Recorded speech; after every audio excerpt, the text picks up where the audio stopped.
குளு குளுன்னு காத்து வீசுது. உங்கள் சத்யாவில் குளு குளு ஏசி ஆஃபர்.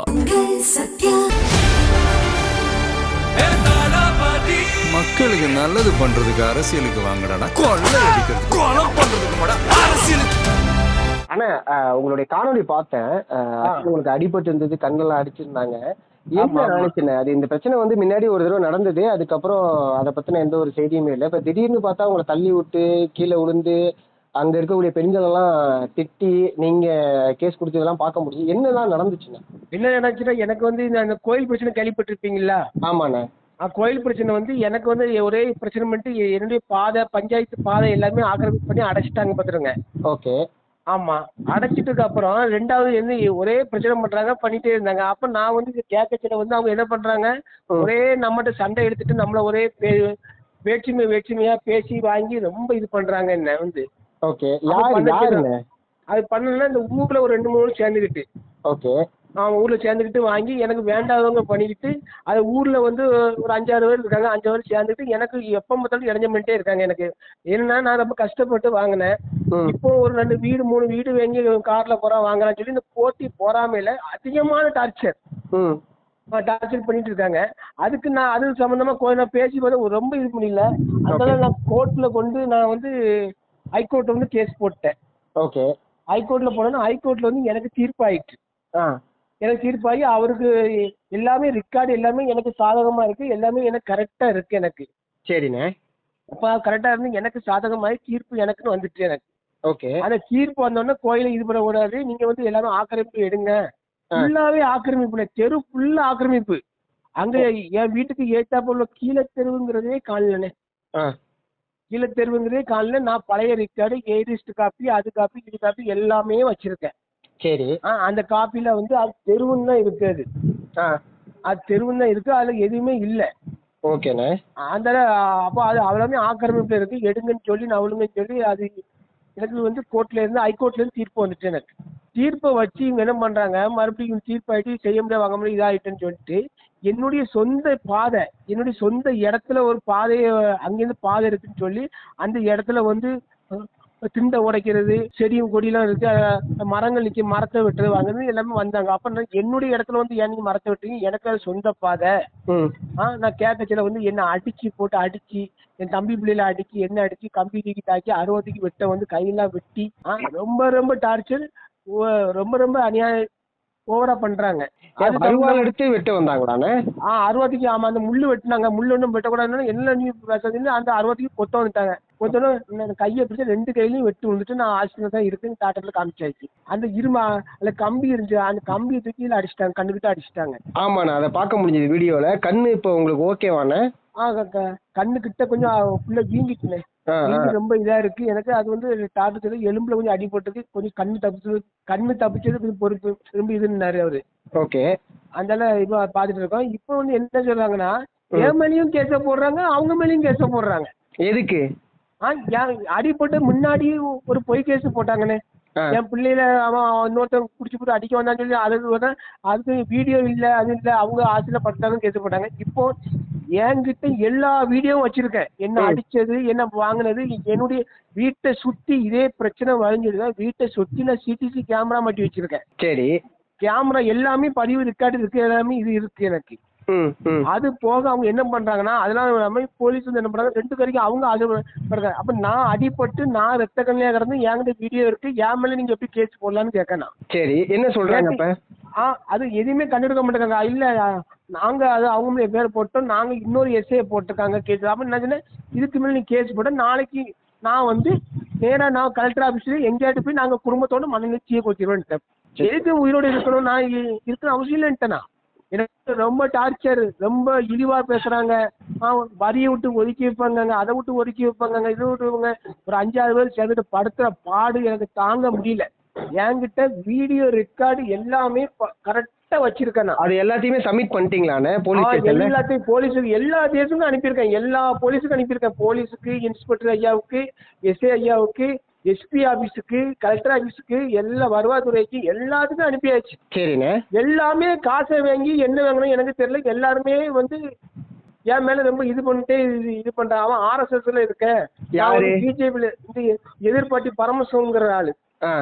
நான் RSSல இருக்கேன், அது இருக்கேன், நான் எங்கேயும் காசை கூட சமாளிப்பேன் அவன் அப்படி பேசுறான். ஓகே, நீ என்னத்த போனாலும் நான் ரூபாய் அடிச்சு நான் பாத்துருவேன். அப்ப நீ ரூபாய் அடிச்சு பாரு. நான் இப்போ கூட நான் எல்லாரும் இன்ஸ்பெக்டர் எஸ்ஐட்ட நான் பேசினேன். ஓகே, எனக்கு என் மேல நான் எல்லா ஆதாரமும் வச்சுக்கேன், என் மேல எப்படி கேஸ் போடலாம், என்ன அடிச்சு ரத்த கல்யாணம் ஆகிருக்கான், என் கேமரால இருக்கு, நீங்க வந்து பாத்துக்கிடுங்க. என் பாதையில வந்து அவன் ஆக்கிரமிச்சு இது பண்ணிருக்கான். அப்ப நான் குடும்பத்தோட இப்போ என்னன்னா என் பொண்டாட்டி மேலேயும் என் தம்பி மேலேயும் எல்லாரும் மேலேயும் என் மேலேயும் கேஸ் இருக்குன்னு சொல்லி இப்போ சொல்றாங்க என்கிட்ட வந்து. புரியுது. அப்ப என் மேல என்ன முறையிலும் கேஸ் போட்டீங்க? எனக்கு அவங்க கொடுத்த அவங்க ஆசிரியர் படுத்தா அப்புறம் ஆசிரியர் நானும் படுத்த முதலமைச்சர் மேல கேஸ் போடலாமே. புரியுது. நான் இங்க திருச்செந்தூர்ல ஆசிரியர் படுத்துடுறேன். நான் திருச்செந்தூர் ஆசிரியர் படுத்துட்டு என்ன முதலமைச்சர் அடிச்சு விட்டாரு, அந்த அமைச்சர் அடிச்சு விட்டாரு, இந்த அமைச்சர் அடிச்சு கலெக்டர் அடிச்சு விட்டாருன்னு சொல்லி அவர் மேல கேஸ் போடலாம்ல. புரியுது. கலெக்டருக்கு இப்ப நான் இங்க படுத்துட்டு கலெக்டர் மேல கேஸ் போட்டா நீங்க வந்து விசாரிப்பீங்கல்ல. அதே மாதிரி நான் ஒரு எளியவன், நான் வந்து இவருக்கு என் மேல பொய் கேஸ் போட என்ன அர்த்தம்? எனக்கு ஆதாரத்தோட நீங்க கேஸ் போடுங்க, வாங்குங்க, செய்யுங்க, தப்பு இல்ல. நீங்க அவங்க அடிச்சீங்களாண்ணே?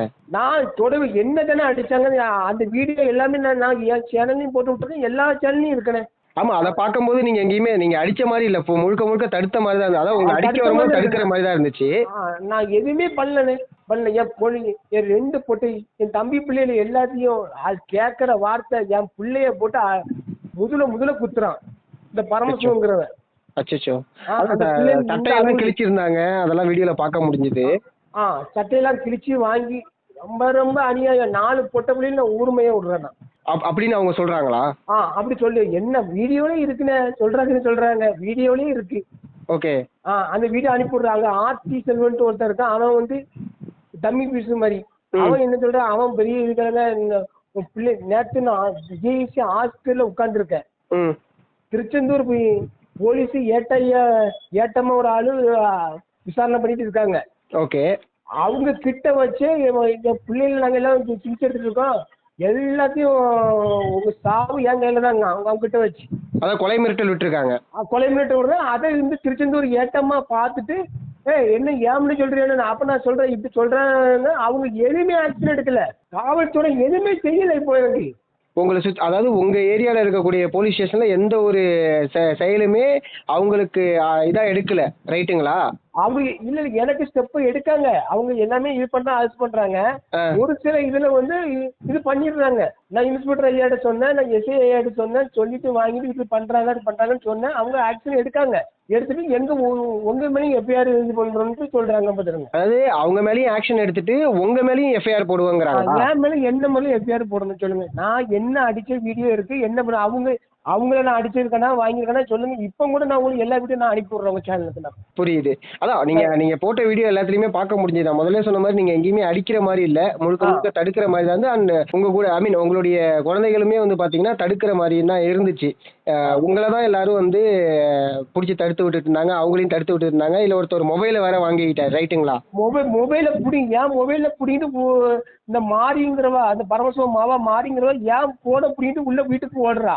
அப்ப என் போன புடுங்க என்ன கீழே தள்ளி விட்டு அடிச்சு வாலியை தூக்கி அடிச்சான். அந்த சிசிடிவி கேமரா, இன்னொரு வீட்டுல சிசிடிவி கேமரா இருந்துச்சு, அந்த கேமரால தெரியுது. அது அப்படியே நான் உங்களுக்கு உங்க சேனலுக்கு அனுப்பி விடுறேன், பாருங்க. நீங்களே பாருங்க யார் அடிச்சான்னு பாருங்க. புரியுதுண்ணே. ஒரு ஆளை ஒரு 8 பேர் சேர்ந்து அடிச்சா என்ன செய்ய முடியும்? புரியுதுண்ணே. இப்ப ஊர் மக்கள்லாம் என்னென்ன சொல்றாங்க? ஊர் மக்கள் ஊரே 2 இருக்குண்ணே. ஊரே 2 இருக்குங்க. ஊர்லாம் கிடையாது. அங்க ஒரு 10-15 பேர் சேர்ந்து மத்த ஆட்கள் சொல்லிட்டாங்க, இது உங்க பிரச்சனை, இது உங்க பிரச்சனை, நீங்க பாத்துடுங்க அவங்க சொல்லிட்டாங்க. ஊருக்கு இதை வந்து ஊருக்கு இருக்கு சம்பந்தம் கிடையாது. இது தனிப்பட்ட பகையை வந்து ஊர் பகையை ஆக்கிட்டு இருக்கான் ஒருத்தர். இது வந்து ஊர் பகையெல்லாம் கிடையாது, ஊர் பகையே கிடையாது. ஊர்ல வந்து பாதி பேர் இங்க பாதி பேர் இங்க இது எல்லாம் சத்தம் போடுறாங்க பிடிச்சி. புரியுதுண்ணே. இப்ப ஹைகோர்ட்டுடைய உத்தரவு, அதாவது ஹைகோர்ட்டுடைய ரிசல்ட் வந்து உங்களுக்கு சார்பாக தான் இருக்கு. இது உங்களுடைய இடம் அப்படிங்கிறதுக்கான அந்த பத்திரமும் அதுக்கான அட்டாச்சியும் நீங்க வச்சிருக்கீங்க. இருந்தாலுமே உங்க இடத்துல வந்து அந்த பாதையில வந்து தொந்தரவு பண்ணிக்கிட்டே இருக்காங்க தொடர்ச்சியா. ஆமா, எனக்கு வந்து ஹைகோர்ட்ல நான் வந்து இன்னைக்கு தீர்ப்பாகி எனக்கு வந்ததான் வினையா போச்சு. அப்ப நான் ஹைகோர்ட்டுங்கிற சும்மா இல்லையே, சாதாரண மனுஷனுக்கு எனக்கு ஒரு நீதிபதி கொடுக்காருன்னா என் டாக்குமெண்ட் அவர்கிட்ட பார்த்து தான் கொடுப்பாரு, சும்மா கொடுக்க மாட்டாரு நீதிபதி. கரெக்ட். ஹைகோர்ட் நீதிபதி சும்மா எல்லாம் ஸ்டே கொடுத்துட மாட்டாரு, சும்மா எல்லாமே இது பண்ணிட மாட்டாங்க. எனக்கு எல்லாமே நான் கரெக்டா வச்சிருக்கேன் நான். புரியுதுண்ணே. அப்ப நீங்க போட்டு ஒரே டார்ச்சர் பண்ணுனா அப்ப நான் எதுக்குன்னு வாழணும்? என் பிள்ளைகளுக்கு மண்ணெண்ணெய் ஊற்றிட்டு நானும் மண்ணெண்ணெய் ஊற்றி கொளுத்துக்கலான்னு சொல்லி முடிவு பண்ணியாச்சு நிக்கிறாங்க எல்லாரும். அப்ப அந்த அந்த தவறான முடிவுலாம் எடுக்க வேணாம். இல்லண்ணே ரொம்ப டார்ச்சர் பண்ண எப்படி வாழ முடியும்? நானும் கஷ்டப்பட்டு வந்தவன். நான் ரொம்ப பணக்காரெல்லாம் கிடையாது. நான் ரொம்ப கஷ்டப்பட்டு எளிமையா வந்து அந்த வீடை வாங்கி என் வீடை வந்து பாதி அறிஞர் எனக்கு எப்படி கொடை கொதிக்கும் சொல்லுங்க. புரியுதுண்ணே. யாரா இருந்தா என்ன சொல்லுங்க. அல்ல கண்டிப்பாண்ணே. ஏன்னா உங்களோட வீடியோவை பார்த்ததுக்கு அப்புறம் தான் வந்து முழுக்க எல்லா வீடியோவும் பார்த்ததுக்கு அப்புறம் தான் நான் வந்து உங்களை தொடர்பு கொண்டேனே. ஏன்னா சரி என்ன ஏதுங்கிறத நம்ம அரைகுறைவா தெரிஞ்சுக்க கூடாது, முழுக்க எல்லா காணொலியும் பார்க்கணும்னு சொல்லி தான் முழுக்க எல்லா காணொலியும் பார்த்தோம். நான் உங்களுக்கும் நான் எல்லாத்தையுமே நான் பக்காவா வீடியோ எல்லாமே அனுப்பி விடுறேன். தப்பு இருந்தா என்னையும் அரெஸ்ட் பண்ணிட்டு தப்பு இல்ல. புரியுது. என் குடும்பத்தையும் அரெஸ்ட் பண்ணி உள்ள வச்சுட்டு. புரியுதுண்ணே. செய்யாத தப்புக்கு வந்து சும்மா கேஸ போடும், அதை போடும், இதை போடணும்னு நாங்க என்னத்த செய்ய முடியும்? நாங்க குடும்பத்தோட சாவத்தான் செய்யணும். அந்த அந்த அந்த வார்த்தையெல்லாம் வேணாம்ல.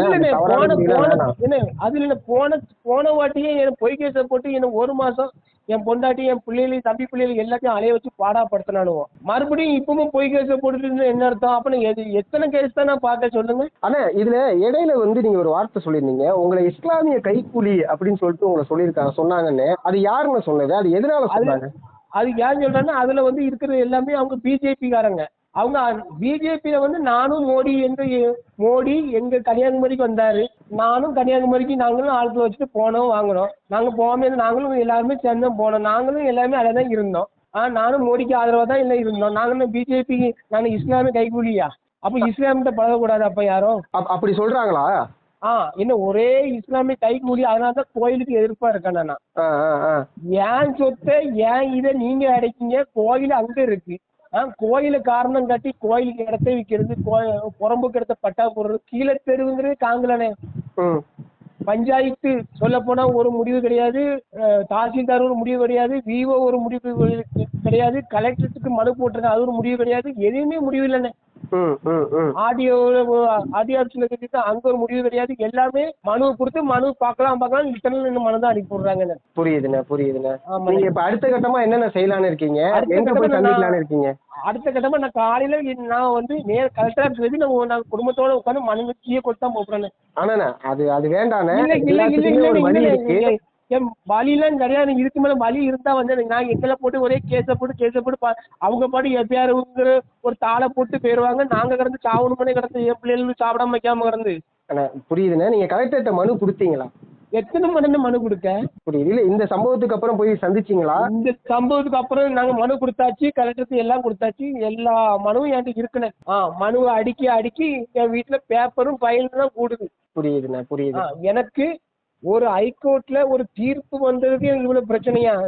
ஏன்னா இப்ப நீங்க காணொலி வெளியிட்டீங்களே, இதுக்கப்புறம் அதாவது அந்த காணொலி வெளியிட்டதுக்கு அப்புறம் உங்ககிட்ட ஏதாவது தொந்தரவு பண்ணாங்களா? இல்ல உங்க வீட்டு வாசல்ல வந்து சண்டை போடுறது அது மாதிரி ஏதாவது நடந்துதானே?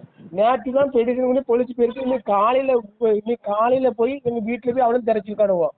எங்க அப்பா வண்டியில போயிருக்காரு, அவரை ஏசிருக்கானுவோ. வீட்டுல போய் அந்த பாதைக்கு போயிட்டு அவர்கிட்ட வெட்டி சோழியை முடிச்சிருந்தேன். இவன் பெரிய இதாதுன்னா கண்ட மணிக்கு பேசியிருக்கானுவோ.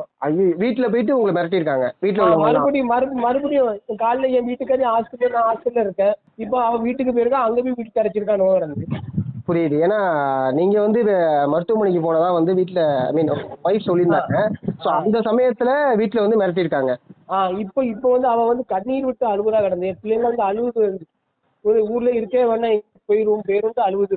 ஊரை விட்டு ஆனா அந்த அளவுக்கு யோசிக்கிறேன். ஊரை விட்டு போற அளவுக்கு என் நிலைமையில நீங்க உட்கார்ந்து பார்த்தாதான் தெரியுங்க.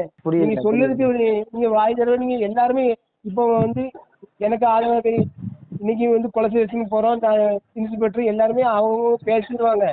நான் படுத்த பாடு எனக்கு தான் தெரியும். உங்களால லைக் அங்க நிம்மதியா வாழ கூட முடியல அப்படிங்கிற மாதிரி சூழல் இருக்கு. ஆமா, எனக்கு ரெக்கார்டு ரீதியா கரெக்டா இருந்தும் கோர்ட்ல தீர்ப்பு வந்து எனக்கு வாழ முடியாதுன்னு என்ன அர்த்தம்? மதிப்பு இல்லையா? அப்போ புரியுதுண்ணே. நீங்க எந்த ஒரு தவறான முடிவும் எடுக்காதீங்க. இதுக்கான நீதிங்கிறது கண்டிப்பா கிடைக்கும். நீங்க தவறான முடிவு மட்டும் எடுக்காதீங்க. நாங்க எப்போதுமே உங்களுக்கு ஆதரவா இருக்கோம். இல்ல நானே சில விஷயங்கள் பேசியிருக்கேன். இப்பதான் நினைக்க வேண்டியிருக்கு. சிலவங்க தவறான முடிவு எதுக்கு எடுக்காங்கன்னு சொல்லி இப்பதான் நினைப்பே எங்களுக்கு வருது. இந்த மாதிரி பாடாப்படுத்தினா அப்படிதான் எல்லாம் முடிவு எடுப்பாங்கண்ணே. ஆனா தவறான முடிவு அது வேண்டாம், அது எடுக்க வேண்டாம். எப்போதுமே நாங்க உங்களுக்கு ஆதரவா இருப்போம். நீங்க கவலைப்படாதீங்க. எங்களுடைய குரல் உங்களுக்கு எப்போதுமே ஆதரவா இருக்கும்ண்ணே. சரிங்களா? நீங்க எதை பத்தியும் கவலைப்படாதீங்கண்ணே. சரிங்களா? ஓகேண்ணே. நன்றிண்ணே. இந்த நேரத்துல எங்களுக்கு நேரத்தை ஒதுக்குனதுக்கு மிகப்பெரிய ஒரு நன்றிண்ணே. சரிண்ணே சரி. குளு குளுன்னு காத்து வீசுது. உங்கள் சத்யாவில் குளு குளு ஏசி ஆஃபர். உங்கள் சத்யா. மக்களுக்கு நல்லது பண்றதுக்கு அரசியலுக்கு வாங்கடா, கொள்ளை அடிக்கிறது, கொலை பண்றதுக்கு அரசியலுக்கு